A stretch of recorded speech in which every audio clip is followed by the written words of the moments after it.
ഉന്നതൻ നീ, അത്യുന്നതൻ നീ, നിന്നെ പോലൊരു ദൈവമില്ല. അത്ഭുതവാ അതിശയവാ നീ മാത്രമൻ ദൈവമെന്നും.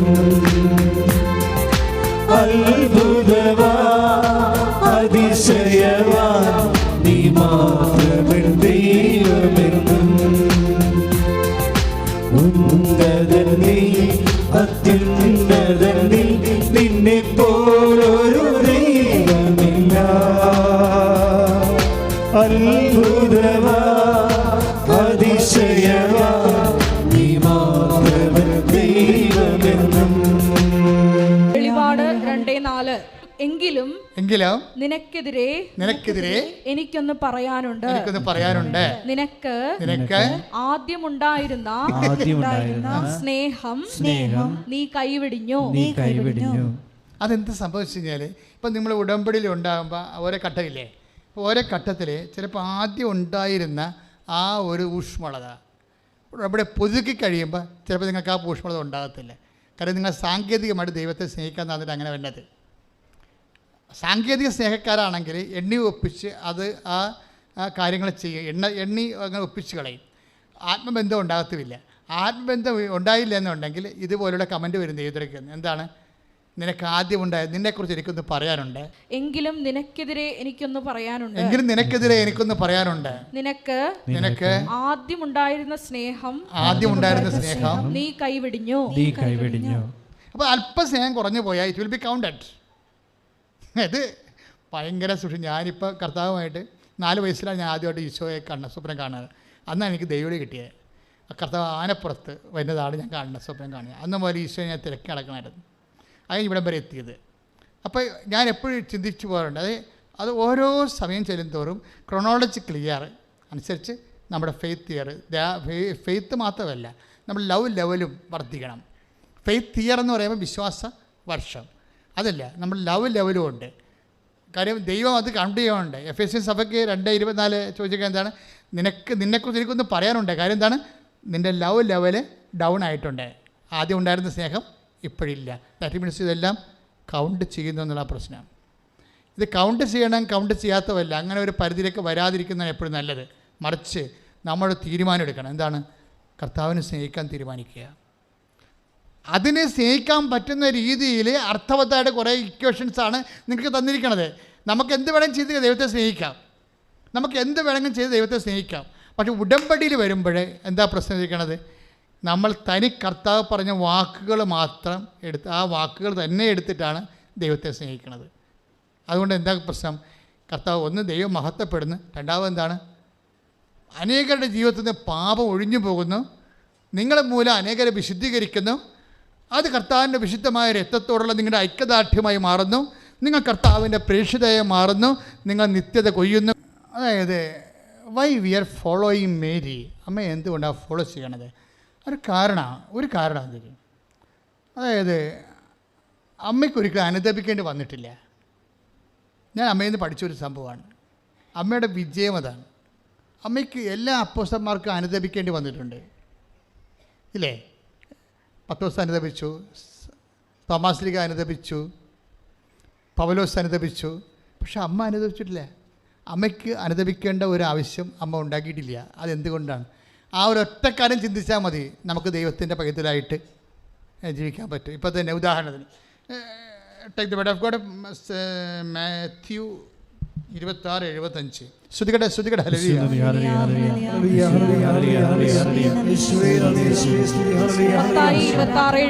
മത്തായിയുടെ സുവിശേഷം 26-ാം അധ്യായം 25-ാമത്തെ വാക്യം എന്താണ്? കോഴി കൂകുന്നതിന് മുമ്പ് 3 പ്രാവശ്യം നീ എന്നെ നിഷേധിക്കുമെന്ന് യേശു പറഞ്ഞ വാക്കുകൾ അപ്പോൾ പത്രോസ് ഓർമ്മിച്ചു. അവൻ പുറത്തുപോയി ഹൃദയം നൊന്തു കരഞ്ഞു. വകുപ്പുണ്ടാക്കി കണ്ട കരയാൻ. അതായത് ഏറ്റവും ടോപ്പായിട്ട് പാറ പോലെ ഉറച്ചു നിന്ന പത്രോസിന് പോലും അവസാനം സ്വന്തം പാപത്തെ ഓർത്ത് കരയേണ്ടി വന്നിട്ടുണ്ട്. ഇതൊരവസരമാണ്. നിൻ്റെ കരുത്തെന്ന് പറയണത് പാപത്തെ ഓർത്ത് കരയാത്ത അവസ്ഥകളുടെ എണ്ണം കൂടുതലാണ്. ഒരു ആത്മീയ കരുത്തെന്ന് പറയുന്നത് അതാണ്. ഒരു വ്യക്തിക്ക് നിങ്ങൾ ഓരോ ദിവസം ചെല്ലുന്തോറും നമ്മൾ ആത്മീയമായിട്ട് കരുത്ത് പ്രാപിക്കുകയല്ലേ. അപ്പോൾ ആത്മീയമായ കരുത്തെന്ന് പറഞ്ഞാൽ എന്താണ്? അനുതാപം ആവശ്യമില്ലാത്ത ഒരു അവസ്ഥയിലേക്ക് നമ്മൾ കുതിക്കുന്നതാണ് ആത്മീയ കരുത്ത്. ഇപ്പോൾ സെൻറ്റ് തോമസിൻ്റെ അവസ്ഥ എന്താ? സെൻറ്റ് തോമസും ഇതുപോലെ അവസാനം പട്ടാക്കി പറഞ്ഞാണ് പിരിയണത്. എന്താ? അതായത് 20:28 യോഹന്നാന്റെ സുവിശേഷം. ശ്രുതിക്കട്ടെ.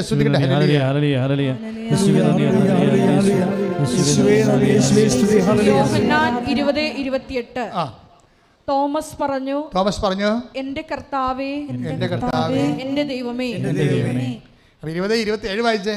അവൻ തോമസിനോട് പറഞ്ഞു, നിന്റെ വിരൽ ഇവിടെ കൊണ്ടുവരിക, എന്റെ കൈകൾ കാണുക, നിന്റെ കൈ നീട്ടി എന്റെ പാർശ്വത്തിൽ വയ്ക്കുക, അവിശ്വാസിയാകാതെ വിശ്വാസിയായിരിക്കുക. അപ്പൊ കക്ഷിക്ക് എന്നാ പറ്റിയത്? ഏതോ ഒരു സമയം അവിശ്വാസിയായിപ്പോയി, ഏതോ ജീവിതത്തിൻ്റെ ഒരു ഘട്ടത്തിൽ അവിശ്വാസിയായിപ്പോയി. അതുകൊണ്ടാണ് അനുതാപത്തോടെ എൻ്റെ കർത്താവേ, സത്യം പറഞ്ഞപ്പോൾ എൻ്റെ കർത്താവേ എൻ്റെ ദൈവമേ എന്ന് വിളിക്കണത്. പക്ഷേ അനുതാപത്തിൻ്റെ ഒരു അവസരമാണത്. ഈ അനുതാപത്തിൻ്റെ ഒരു അവസരം ഉണ്ടാകുന്നത് ആത്മീയമായിട്ട് ഒരു കരുത്ത് കുറവാണ്. അമ്മയുടെ കരുത്ത് അതാണ്. ഇപ്പം നമ്മൾ പൗലോസ് അപ്പോസ്തലൻ എടുത്താൽ അത് തന്നെ 7:24 സ്വന്തമായിട്ട് തന്നെ പറയുന്നുണ്ട്, ഞാൻ ദുർഭകനായ മനുഷ്യനാണെന്ന്. അതായത് അദ്ദേഹത്തിൻ്റെ ദുർഭകത ഏറ്റുപറയുന്ന ഭഗവാൻ. 7:24 റോമ. ശ്രുതിക്കട്ടെ. ഹല്ലേലൂയ.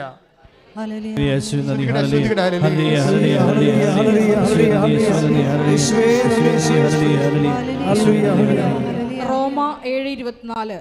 റോമ 7:24. ഞാൻ ദുർഭകനായ മനുഷ്യൻ. ഞാൻ ദുർഭകനായ മനുഷ്യൻ, മരണത്തിന് അധീനമായ ഈ ശരീരത്തിൽ നിന്ന് എന്നെ ആര് മോചിപ്പിക്കും? അപ്പം ഈ ശാരീരികമായ അവശതകളും പരവശ്യങ്ങളും എല്ലാം അതിൽ നിന്നുണ്ടാകുന്ന വീഴ്ചയും ഉയർച്ചയും എല്ലാം കൊണ്ട് ആള് പട്ടാങ്ങി പറയണ ഒരു സമയമാണ്. ഞാൻ എന്തായാലും നിങ്ങളുടെ മുമ്പിൽ വരുന്നത്, ഇങ്ങനെ ഒരു ഡയലോഗ് അമ്മയുടെ ജീവിതത്തിൽ നിങ്ങൾ കേൾക്കത്തില്ല. അതാണ് കരുത്തെന്ന് പറയുന്നത്, ആത്മീയ കരുത്തെന്ന് പറയുന്നത്. മരിയൻ ഉടമ്പടി എടുക്കുന്നവർ ഓരോ സമയം ചെല്ലുന്നവരും ഓരോ ഉടമ്പടി പുതുക്കുന്നതനുസരിച്ചുകൊണ്ട് നിങ്ങൾ കരുത്ത് പ്രാപിച്ചുകൊണ്ടിരിക്കണം. ഓരോ ഉടമ്പടി പുതുക്കുന്നതനുസരിച്ചിട്ട് നിങ്ങളെ അപ്പം നിങ്ങൾക്ക് ആത്മീയമായ കരുത്തെന്ന് പറഞ്ഞാൽ എന്താണ്? അനുതാപത്തിൻ്റെ അവസരങ്ങളുടെ എണ്ണം കുറയുന്നതനുസരിച്ച് കൊണ്ട് ആത്മീയ കരുത്തുണ്ടായിക്കൊണ്ടിരിക്കും. പിടികിട്ടിയാ? ആത്മീയ കരുത്ത് പ്രാപിക്കണമെന്ന് നമ്മൾ എല്ലാവരോടും പറയും. എന്താണ് ആത്മീയ കരുത്ത്? അനുതാപത്തിൻ്റെ അവസരങ്ങളുടെ എണ്ണം കുറയുന്നതനുസരിച്ച് കൊണ്ട് ആത്മീയ കരുത്ത് പ്രാപിച്ചുകൊണ്ടിരിക്കും. കാര്യം അമ്മയ്ക്ക് അനുതാപത്തിൻ്റെ ഒത്തിരി അവസരങ്ങളുണ്ടായി. പക്ഷെ കൈകാര്യം ചെയ്യുന്ന രീതി എന്ന് പറഞ്ഞാൽ ഇടിവെട്ട് രീതിയാണ്. ഞാൻ എന്താണ് ഇവിടെ വിട്ടുപോകാത്ത നിൽക്കണമെന്ന് ചോദിച്ചാൽ ഈ ഒരു സംഭവമാണ്. ശ്രുതിക്കട്ടെ. ഹല്ലേലൂയ.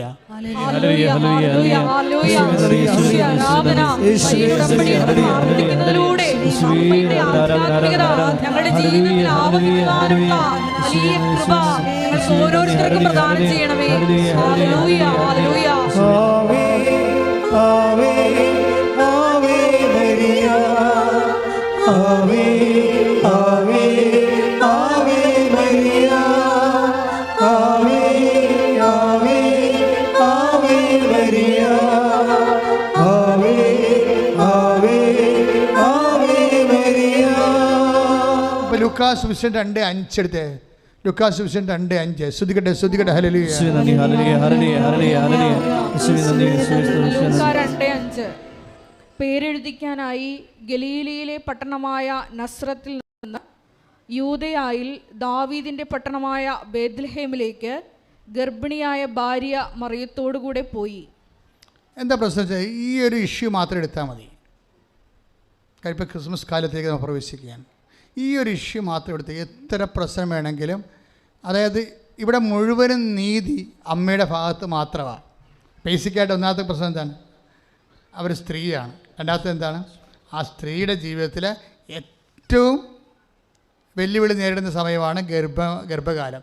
ഗർഭകാലം വെച്ചാൽ പ്രസവകാലം. ഗർഭകാലം അതായത് ഒരു 3 ദിവസം കൂടിയേ പ്രസവിക്കാനുള്ളൂ.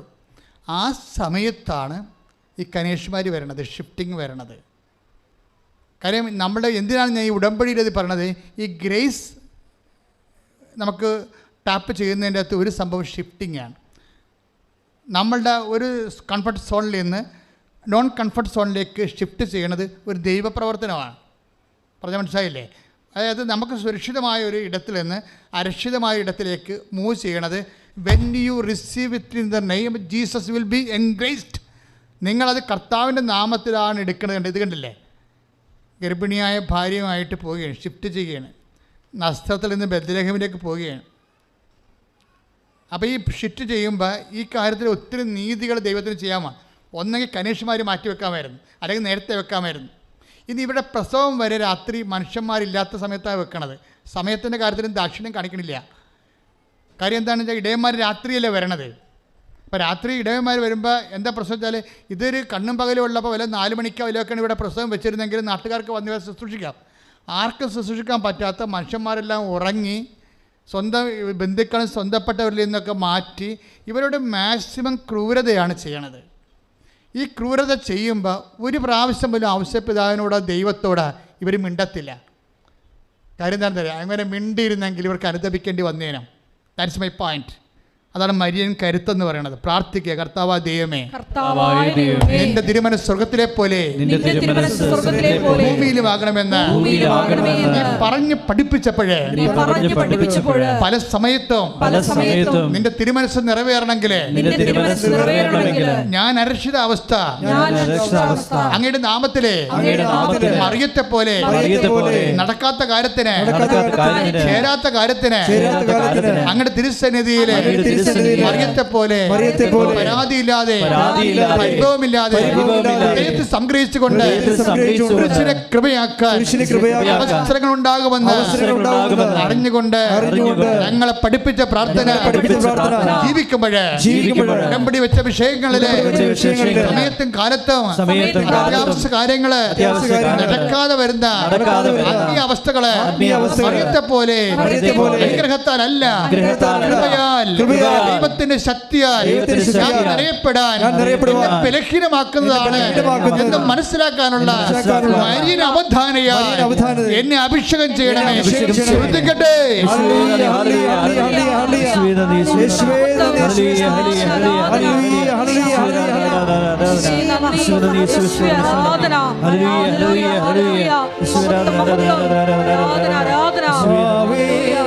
ആവേ ave Maria, ave ave ave Maria, ave ave ave Maria, ave ave ave Maria.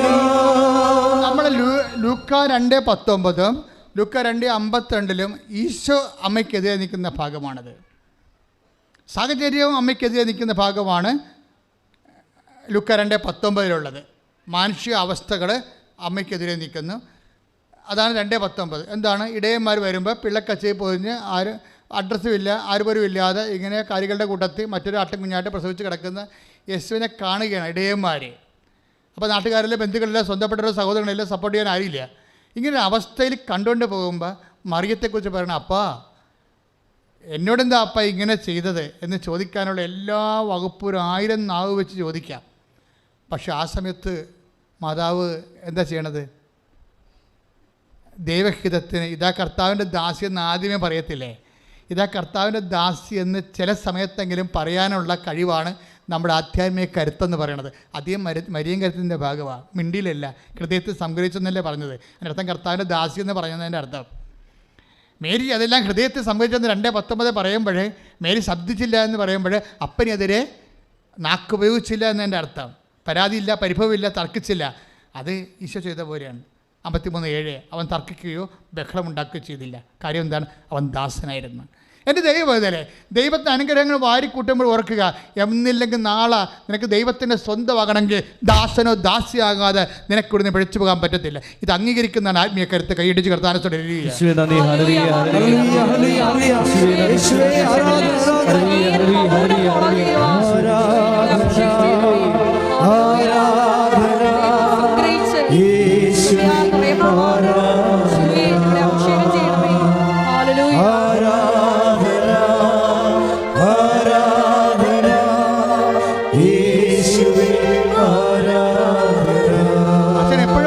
കാര്യമാണ്. ഒരു കാര്യത്തിന് 2 എൻറ്റിറ്റി ഉണ്ട്, ഒരു വിഷയത്തിന് 2 എൻറ്റിറ്റി ഉണ്ട്. ഒന്നെങ്കിൽ അത് അതുപോലെ നടക്കാം, ദാറ്റ് ഈസ് ബ്ലെസ്സിങ്സ്. ഒന്നെങ്കിൽ ഒന്നും നടക്കത്തില്ല, ദാറ്റ് ഈസ് ഗ്രേസ്. പറഞ്ഞ മനസ്സിലായില്ലേ? ഇത് തമ്മിൽ നമ്മൾ തിരിച്ചറിയണം. നമ്മൾ ഇനി ഇങ്ങനെ ABCD പഠിച്ച് എന്നൊരു തറാപ്പന ഒക്കെ പഠിച്ചുകൊണ്ടിരിക്കുന്ന കാലം കഴിഞ്ഞോ? വി മസ്റ്റ്, അതായത് the church want a mature witness. ഒരു വിശ്വാസിയായിട്ട് കാര്യമില്ല. We are seeking after witness. ഒരു സാക്ഷിയാകണം. സാക്ഷിയാകണമെങ്കിൽ സ്വാഭാവികമായിട്ടും നടക്കുന്ന കാര്യങ്ങളെല്ലാം അനുഗ്രഹങ്ങളാണ്. നടക്കാത്ത കാര്യങ്ങൾ, if you take in the name of Jesus Christ, അത് നിങ്ങൾ കർത്താവിൻ്റെ തിരുമനസ്സിന് അമ്മയെപ്പോലെ ദാസ്യതയോടെ സമർപ്പിക്കുകയാണെങ്കിൽ നിങ്ങൾ കൃപയാൽ നിറഞ്ഞ് ദൈവത്തിൻ്റെ ശക്തിയാൽ നിറയും. അത് നിത്യതയ്ക്കാണ് അതിൻ്റെ പ്രയോജനം വരുന്നത്. അനുദിന ജീവിതത്തിന് നിങ്ങൾക്ക് ലഭിക്കുന്നത് ബ്ലെസ്സിങ്സ് ആണ്. നിത്യജീവിതത്തിൽ നിങ്ങൾക്ക് ലഭിക്കുന്നത് ഗ്രേസ് ആണെങ്കിൽ അത് നടക്കുന്ന കാര്യമല്ല, നടക്കാത്ത കാര്യങ്ങളോടുള്ള സുവിശേഷവിധമായ നിങ്ങളുടെ നിലപാടാണ്. കൈയിട്ടിച്ച് കർത്താവ്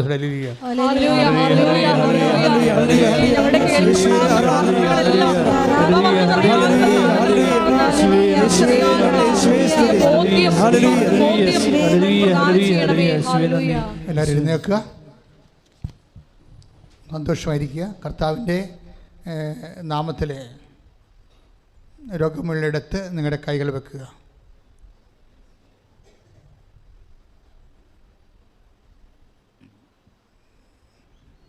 ഉദരരോഗികളുണ്ട്, അവർ ഉദരത്തിൽ ആണ് കൈവെക്കേണ്ടത്. മൂത്രാശയത്തിൽ കല്ലുണ്ട്, കിഡ്നിയിൽ കല്ലുള്ളവരുണ്ട്, കിഡ്നി രോഗികളുണ്ട്, അവർ നടുവിലാണ് കൈവെക്കേണ്ടത്. ശ്വാസകോശ രോഗികളും കരൾ രോഗികളും നെഞ്ചിൻ്റെ മധ്യത്തിൽ കൈവെക്കണം. കരൾ രോഗികൾ നെഞ്ചിൻ്റെയും വയറിൻ്റെ ഇടയ്ക്ക് കൈവെക്കണം. പങ്ക്രിയാസ് രോഗികളെ ഇടതുവശത്ത് കൈവെക്കണം, വയറിൻ്റെ.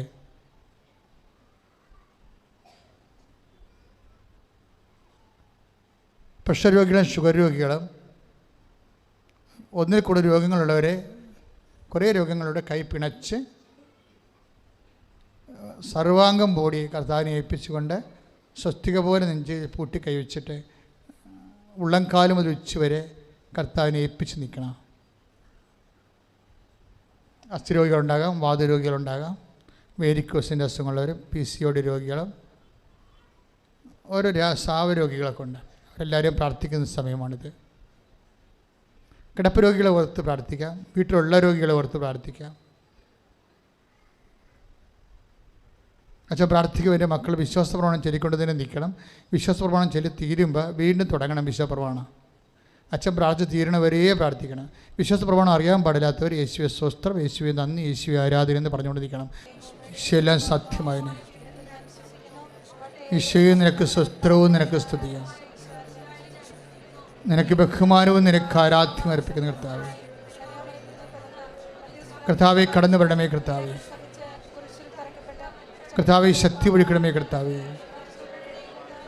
കർത്താവെ ഉള്ളംകാലം മുതൽ ഉച്ചവരെ കർത്താവിൻ്റെ വിശുദ്ധമായ രക്തം തളിക്കപ്പെടട്ടെ എന്ന് പ്രാർത്ഥിക്കുന്നു. അസ്ഥി ഉരുക്കമുള്ളവരെ, അസ്ഥി ഒലിച്ചു പോകുന്നവരെ, അസ്ഥി സ്രാവമുള്ളവരെ, വെള്ളപ്പൊക്കിൻ്റെ അസുഖമുള്ളവരെ കർത്താവെ അവരെ സ്പർശിക്കണേ പ്രാർത്ഥിക്കുന്നു. ചെവികളുടെ പഴുപ്പ് വരുന്നവരെ, അഡിനോയിഡിന് അസുഖമുള്ളവരെ, ശരീരഭാഗങ്ങളിലെ കോശങ്ങളിലെ ക്യാൻസറുകളുള്ളവരെ കർത്താവ് അവരെ സ്പർശിക്കണമേ കർത്താവെ. പല്ല് കൊഴിഞ്ഞു പോകുന്നവരെ, കാഴ്ചത്തിൻ്റെ അസുഖമുള്ളവരെ അവരെ സ്പർശിക്കണമേ കർത്താവെ. തൊണ്ടയിൽ രോഗമുള്ളവർ കർത്താവ്, ടോൺസിൽ രോഗികൾ, തൈറോയിഡ് രോഗികൾ അവരെല്ലാവരും സ്പർശിക്കണേ പ്രാർത്ഥിക്കുന്നു ഈശോ. കർത്താവ് ഹൃദയ രോഗികൾ, കിഡ്നി രോഗികൾ കർത്താവ് ഉള്ളംകാലം മുതൽ ഉച്ച വരെ കർത്താവിൻ്റെ രക്തം നിറയട്ടെ. മക്കളില്ലാത്തവരെ സംബന്ധിച്ച് പ്രാർത്ഥിക്കുന്ന കർത്താവേ, ദൈവത്തിൻ്റെ കരുണ ഒഴുകട്ടെ. Lord Jesus Christ pour out his spirit. കർത്താവേ, നിന്റെ വിശുദ്ധമായ രക്തം ഉള്ളംകാലം മുതൽ ഉച്ച വരെ ഒഴുകട്ടെ. സർവ്വകോശങ്ങളും പേശികളും കർത്താവിൻ്റെ നാമത്തിൽ സൗഖ്യം പ്രാപിക്കട്ടെ.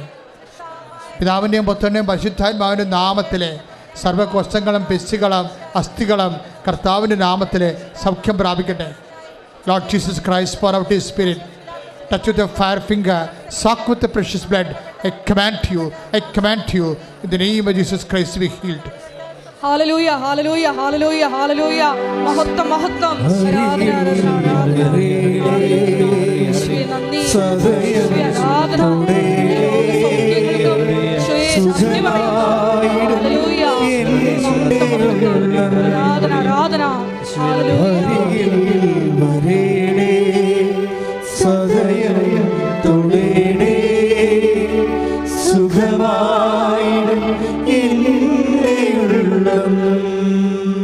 പരിശുദ്ധ പരമ ദിവ്യകാരുണ്യത്തിന് ആരാധനയും സ്തുതിയും പുകഴ്ചയും ഉണ്ടായിരിക്കട്ടെ. മക്കളെ, ജോലി ഇല്ലാത്തവർക്ക് വേണ്ടി പ്രാർത്ഥിക്കുകയാണ്. ജോലി പോയിക്കൊണ്ടിരിക്കുന്നവരെ, ജോലി ടെർമിനേറ്റ് ആയി പോയവർ, തിരിച്ചെടുക്കാത്തവർ, നഷ്ടപ്പെട്ടു പോയവർ, വിവാഹം ഒത്തുവരാത്തവർ, മക്കളില്ലാത്തവർ, വീടില്ലാത്തവർ, സ്ഥലമില്ലാത്തവർ, സാമ്പത്തികമായ ബാധ്യതകളും ജപ്തിയിലും ചെന്ന് വീണ് വിഷമിക്കുന്നവർ, കുടുംബത്തിൽ കലഹമുള്ളവർ, കുടുംബത്തിൽ ഭിന്നതയുള്ളവർ, കേസിന് പോയിരിക്കുന്നവർ, വിവാഹമോചനത്തിനായി പോയിരിക്കുന്നവർ, മക്കൾ ദുർനടപ്പിൽ പോയിരുന്നവർ, തെറ്റായ പ്രണയത്തെ അകപ്പെട്ടിരിക്കുന്നവർ, അവരെല്ലാം ഓർത്ത് പ്രാർത്ഥിക്കുന്ന സമയമാണ്. വ്യവസായങ്ങളും വ്യാപാരങ്ങളും ജീവിതമാർഗങ്ങളെല്ലാം വഴിമുട്ടിപ്പോയവർ, മറ്റുള്ളവരുടെ സമ്മർദ്ദത്തിന് അകപ്പെട്ടിരിക്കുന്നവർ, കേസിലകപ്പെട്ടിരിക്കുന്നവർ, സ്വദേശത്തും വിദേശത്തും ജയിലിലായിരിക്കുന്നവർ, അവരെല്ലാം ഓർത്ത് പ്രാർത്ഥിക്കുന്ന സമയമാണ്.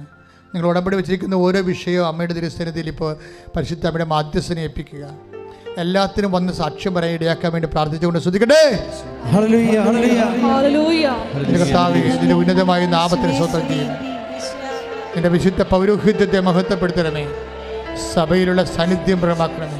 അമ്മയെ പരിശുദ്ധമേ ദൈവമാതാവ് എല്ലാ മക്കളെയും ഏറ്റെടുക്കണേ പ്രാർത്ഥിക്കുന്നു. അവരുടെ ജീവിതാവസ്ഥകൾ, വിദേശയാത്രകൾ, പരീക്ഷകൾ, അവരുടെ പഠനങ്ങൾ, അവരുടെ റീവാലുവേഷൻ, അവരുടെ സ്കോറ്, കർത്താവെ എല്ലാ തരത്തിലും വിഷമം അനുഭവിക്കുന്നവരെ, വ്യഥകൾ അനുഭവിക്കുന്നവരെ ആശ്വസിപ്പിക്കാൻ പ്രാർത്ഥിക്കാൻ പഠിപ്പിച്ച ദൈവമേ, ഇപ്പോഴും വിഷമം അനുഭവിക്കുന്ന ഓരോ മക്കളെയും ഈ ആഴ്ചകളിൽ വീണ്ടും കർത്താവിൻ്റെ ആരാധന കൂടുന്നവരെ അവരുടെ മേൽ കൃപയുണ്ടാകാൻ വേണ്ടി കർത്താവിൻ്റെ കരുണയ്ക്ക് വേണ്ടി പ്രാർത്ഥിക്കുന്നു. ദൈവത്തിൻ്റെ കരുണ ചൊരിയട്ടെ. ശ്രദ്ധിക്കട്ടെ, ശ്രദ്ധിക്കട്ടെ. Hallelujah hallelujah hallelujah hallelujah. യേശുവേ ആരാധന. ആരാധന. Hallelujah hallelujah. യേശുവേ നന്ദി. യേശുവേ ആരാധന. Hallelujah hallelujah hallelujah. യേശുവേ നന്ദി. ഹല്ലേലൂയ. മെഴുതിരി പോലെ ഹൃദയം ഉരുകും നേരം ഇനിയും മെഴുതിരി പോലെ ഹൃദയം ഉരുകും നേരം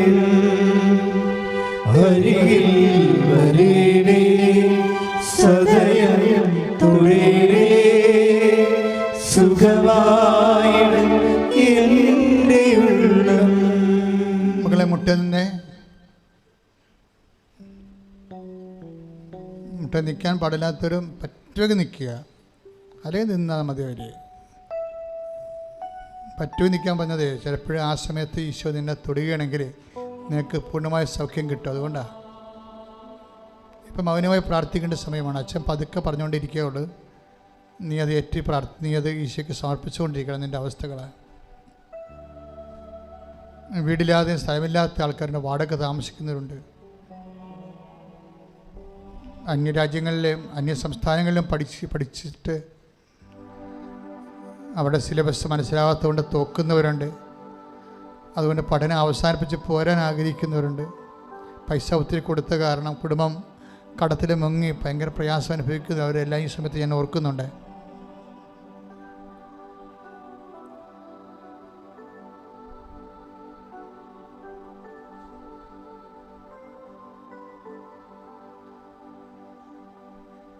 പലരും വിദേശത്തൊക്കെ പോകുന്നതിന് വേണ്ടി വിസ പ്രോസസ്സ് ചെയ്തിരിക്കുന്നവരുണ്ട്. ചില പൈസ കൊടുത്തിട്ട് പിന്നീട് അതിൻ്റെ വേണ്ടത്ര പേപ്പറൊന്നും കിട്ടാത്തവരുണ്ട്. ചിലർക്ക് ഓഫർ ലെറ്റർ മാത്രമേ കിട്ടുന്നുള്ളൂ, ചിലർക്ക് ഇൻ്റർവ്യൂ കഴിഞ്ഞു പക്ഷേ വിസ കിട്ടണില്ല. അങ്ങനെ വ്യത്യസ്തമായ അവസ്ഥകളിൽ ഓഫീസുകളിലും അതുപോലെ തന്നെ തടഞ്ഞു വച്ചിരിക്കപ്പെട്ടിരിക്കുന്ന അവസ്ഥകൾ, ഓഫീസ് മുഖാന്തരം ഉണ്ടായിരിക്കുന്ന തടസ്സങ്ങൾ, അതെല്ലാം ഓർക്കുക. പരിശുദ്ധമ്മ അതെല്ലാം ഏറ്റെടുത്ത് നിന്നെ സന്ധിക്കുന്ന സമയമാണ്. ഉടമ്പടി പൂർണ്ണമായിട്ട് മനസ്സുകൊണ്ട് അർപ്പിച്ച് സന്തോഷത്തോടെ ചെയ്യാനുള്ള കൃപയ്ക്ക് വേണ്ടി പ്രാർത്ഥിക്കണം. കാര്യം മെറിറ്റിലല്ല പല കാര്യങ്ങളും നടക്കുന്നത്. ഗ്രേസിലാണെങ്കിൽ തീർച്ചയായിട്ടും നിങ്ങളത് ഗ്രേസ് കൃപ ലഭിക്കാൻ ആവശ്യമായ ഉടമ്പടി നടപടികൾ സാങ്കേതികമായി ചെയ്ത് ഒപ്പിക്കാതെ ആത്മബന്ധത്തോടെ ചെയ്യാനാണ് ഈ പ്രാവശ്യം പറഞ്ഞത്.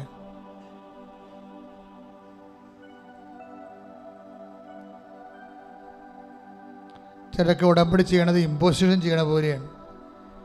ഇമ്പോസിഷൻ ചെയ്യണ 100 പ്രാവശ്യം എഴുതും, 300 പ്രാവശ്യം എഴുതാനൊക്കെ പറയത്തില്ലേ. ഇങ്ങനെ എഴുതാൻ പറയുന്നതിൻ്റെ കാരണം എന്താണ്? എഴുതി പഠിക്കാനാണ്. ചില ആൾക്കാർ 100 പ്രാവശ്യം എഴുതും, പക്ഷെ പഠിക്കത്തില്ല. അതാണ് സാങ്കേതികമായിട്ട് ചെയ്യണമെന്ന് പറയണത്. അവരിങ്ങനെ കുത്തിപ്പിടിച്ചിട്ടുണ്ട് എഴുതിക്കൊണ്ടിരിക്കും, പക്ഷെ അത് പഠിക്കത്തില്ല. പക്ഷെ അപ്പോൾ എഴുതാൻ വേണ്ടിയല്ലല്ല, പഠിക്കാൻ വേണ്ടിയല്ല എഴുതാൻ പറഞ്ഞത്. അപ്പോൾ ഇതെല്ലാം ഉടമ്പടി എല്ലാം സാങ്കേതികമായിട്ട് ചെയ്യും ചില ആൾക്കാർ, പക്ഷേ ദൈവമായിട്ട് ബന്ധം ഉണ്ടാകത്തില്ല, ആത്മബന്ധം ഉണ്ടാകത്തില്ല. അതിനെ കറക്റ്റ് ചെയ്യാൻ വേണ്ടി പ്രാർത്ഥിക്കുക. ഇന്ന് വരെ ഉടമ്പടി ഷെയർ ചെയ്യാത്ത ആൾക്കാരുണ്ട്. കാര്യം ഈ ധ്യാനമാണ് ആൾക്കാർക്ക് ഇവിടെ കിട്ടേണ്ടത്. ദിനം മുഴുവൻ കേൾക്കേണ്ടതും കൂടേണ്ടതും ഈ ഉടമ്പടി ധ്യാനമാണ്. ഉടമ്പടിയെക്കുറിച്ച് വേറെ ഒരിടത്തും ലോകത്ത് ധ്യാനമില്ല. അപ്പോൾ എല്ലാ ആഴ്ചയിലും ഉടമ്പടി ധ്യാനം കോരിയിട്ട് അത് ഷെയർ ചെയ്യണം. അത് ദൈവത്തിനെ അറിയിക്കാൻ വേണ്ടിയുള്ള നടപടിയാണത്. അത് ചെയ്യാത്ത ആൾക്കാരുണ്ട്. അതുകൊണ്ടാണ് ഞങ്ങൾ 65 വയസ്സുള്ള ആൾക്കാരെ കൊണ്ട് ഇടിപ്പിക്കത്തില്ലെന്ന് പറഞ്ഞതിൻ്റെ കാര്യം ഇതാണ്. കാര്യം അവരതൊന്നും ചെയ്യത്തില്ല, ഞങ്ങൾക്കറിയാം. അതുകൊണ്ടാണ്. കാര്യം ഉടമ്പടി നിങ്ങൾ നൊവേനല്ലല്ലോ, എല്ലാം ചെയ്യത്തല്ലേ. അപ്പം അതുകൊണ്ട് അത് ചെയ്യാൻ ചിലർ അവർ പറയും എനിക്ക് വിദ്യാഭ്യാസമുണ്ട്, എനിക്ക് 60 വയസ്സ് 65 ഉണ്ട്, പക്ഷേ ഞാൻ ഇതെല്ലാം ചെയ്യണതാണെന്ന് പറയും. അപ്പം നമുക്ക് ഉറപ്പുണ്ടെങ്കിൽ ചെയ്യിക്കും.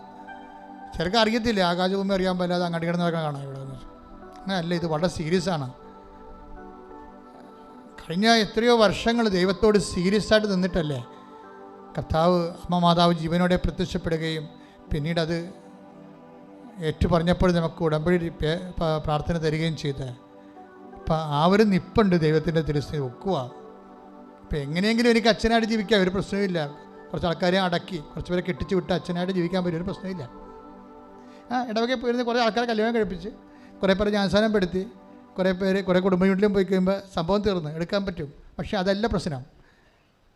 നമ്മുടെ കയ്യിൽ വരുന്ന ഓരോ മനുഷ്യനെ ഈശ്വരനെ അറിയണം. നിത്യതയിൽ അവൻ ഈശോയുടെ ജോലിയായി, ലോകത്ത് അവൻ ഈശോയുടെ പടയാളിയാകണം. അതിൻ്റെ ഒരു നിർബന്ധമുണ്ട്. അങ്ങനെ നിങ്ങൾ ദൈവത്തോട് നിർബന്ധം കാണിക്കണം. ദൈവികമായ ജോലി ഞാൻ എൻ്റെ കർത്താവിനോട് എന്നെ ഒന്ന് അഭിഷേകം നിങ്ങളോട് പറഞ്ഞാൽ നിങ്ങൾ തലേ കവിച്ച് അമ്മ നിൽക്കൊരു മധ്യസ്ഥം വഹിക്കുകയാണ്. കർത്താവ് നിങ്ങൾ അഭിഷേകം ചെയ്യുന്ന സമയമാണ്. ശ്രദ്ധിക്കട്ടെ, കർത്താവ് എല്ലാവരും സ്ഥിരസ്ഥിരം ഓൺലൈനിൽ പ്രാർത്ഥിക്കുന്നവർ ശ്രദ്ധിക്കുക. ഇപ്പോൾ തലേ കവിച്ച് അഭിഷേകത്തിൻ്റെ സമയമാണ്. കർത്താവ് ഇവരെല്ലാം നീ അഭിഷേകം ചെയ്യണമേ കർത്താവ്. കർത്താവ് ഇവരെല്ലാം അഭിഷേകം ചെയ്യണമേ കർത്താവ്. എല്ലാ മക്കളെയും അഭിഷേകം ചെയ്യണമേ കർത്താവ്. അങ്ങയ്ക്ക് വേണ്ടി ജീവിക്കുവാൻ, മറ്റുള്ളവരെ അങ്ങയെ ജീവിപ്പിക്കുവാൻ, സുവിശേഷത്തിന് വലിയ സാക്ഷി സമൂഹം ഉണ്ടാകാൻ പിതാവിൻ്റെയും പുത്രൻ്റെയും പരിശുദ്ധ നാമത്തിൽ അമ്മ മാതാവിൻ്റെ മധ്യസ്ഥത്തിൽ ഞാൻ നിങ്ങളെ ആശീർവദിക്കുന്നു. ശ്രദ്ധിക്കട്ടെ.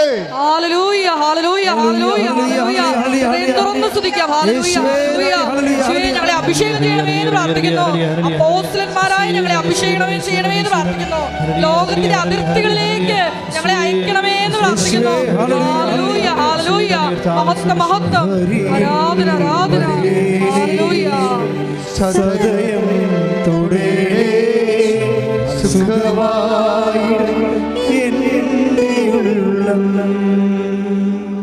നിങ്ങൾ സന്തോഷമെടുത്ത് തന്നെ നിൽക്കുക മക്കളെ. അച്ഛൻ പ്രാർത്ഥിക്കുന്ന സമയമാണ്. വല്ലാത്ത വിഷമം അനുഭവിക്കുന്നവരെ എൻ്റെ മനസ്സ് പറയുന്നുണ്ട്, നിങ്ങളിപ്പോൾ അനുഗ്രഹിക്കും ദൈവം. എത്ര എഴുതിയിട്ടും പരീക്ഷ തോറ്റുപോകുന്നവർ, ആത്മവിശ്വാസം നഷ്ടപ്പെട്ടു പോകുന്നവർ, സാമ്പത്തിക ബാധ്യതകളെ നാണം കെട്ടിരിക്കുന്നവരുണ്ട്. കുഞ്ഞുങ്ങളുടെ മുമ്പിൽ പോയി, സ്വന്തം മക്കളുടെ മുമ്പിൽ പോലും തലയോർത്ത് നിൽക്കാൻ പറ്റാത്ത മാനസികാവസ്ഥയുള്ളവർ, അങ്ങനെയുള്ളവരെല്ലാം അമ്മയെ കണ്ണീരോടെ അമ്മയ്ക്ക് ഏൽപ്പിക്കുന്നു. അവരെല്ലാം സന്തോഷത്തോടെ വന്നിവിടെ സാക്ഷ്യം പറയാൻ അമ്മ ഈ നിമിഷം ഓൺലൈനിൽ ഇരിക്കുന്നവരെയും തീർത്ഥാടനത്തിൽ അമ്മയുടെ മുമ്പിൽ നേരിട്ടിരിക്കുന്നവരെയും നീ ശക്തമായി ആശീർവദിക്കണമെന്ന് പ്രാർത്ഥിക്കുന്നു. ശ്രദ്ധിക്കട്ടെ.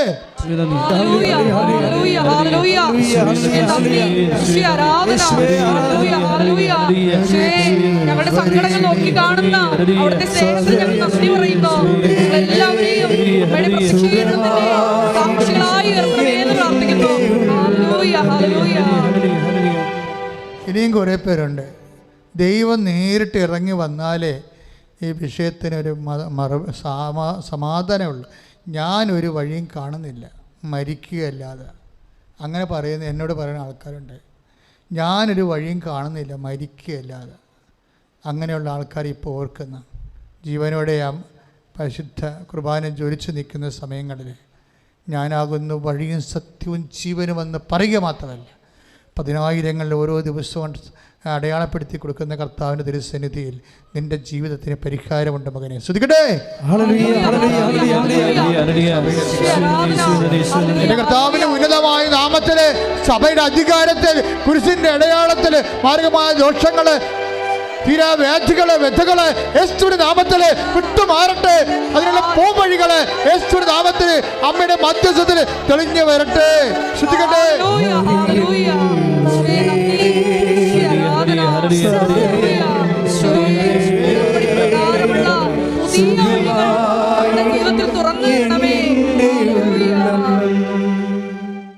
മൗനമായി ഒരിക്കൽ കൂടി എന്തെങ്കിലും കാര്യം അച്ഛൻ വിട്ടുപോയിട്ടുണ്ടെങ്കിൽ നിങ്ങളുടെ ജീവിതാവശ്യങ്ങൾ ഇപ്പോൾ മൗനമായി പരിശുദ്ധ അമ്മയുടെ മുമ്പിൽ സമർപ്പിക്കുക.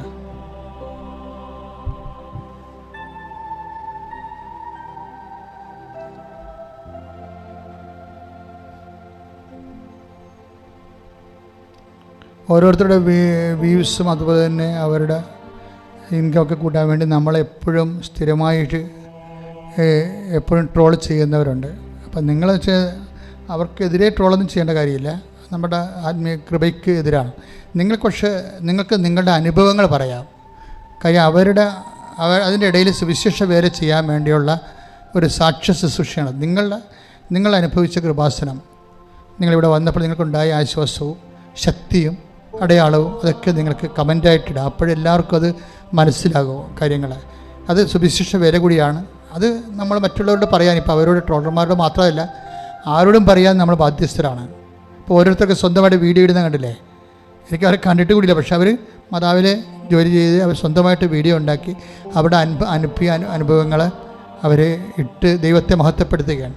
അപ്പോൾ അതുപോലെയുള്ള തെറ്റായ കാര്യങ്ങൾ പ്രചരിക്കാതിരിക്കുകയും തിന്മയുടെ ശക്തിയെ പ്രതിരോധിക്കാൻ നമ്മൾ ഇരുട്ട് കുടുംബ വെളിച്ചത്തിന് വിളക്കല്ല കത്തിച്ച് വെക്കേണ്ടത്. കൂടുതൽ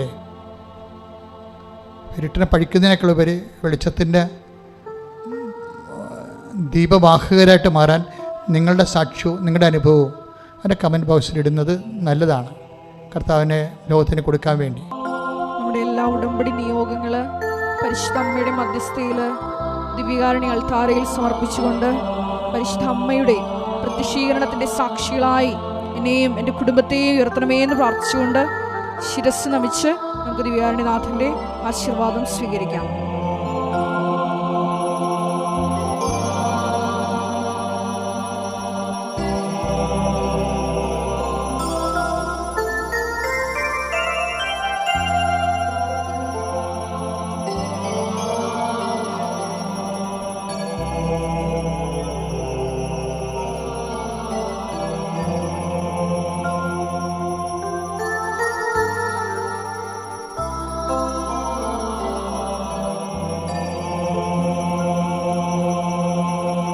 പരിശുദ്ധ പരമമാ ദിവ്യകാരുണ്യമേ,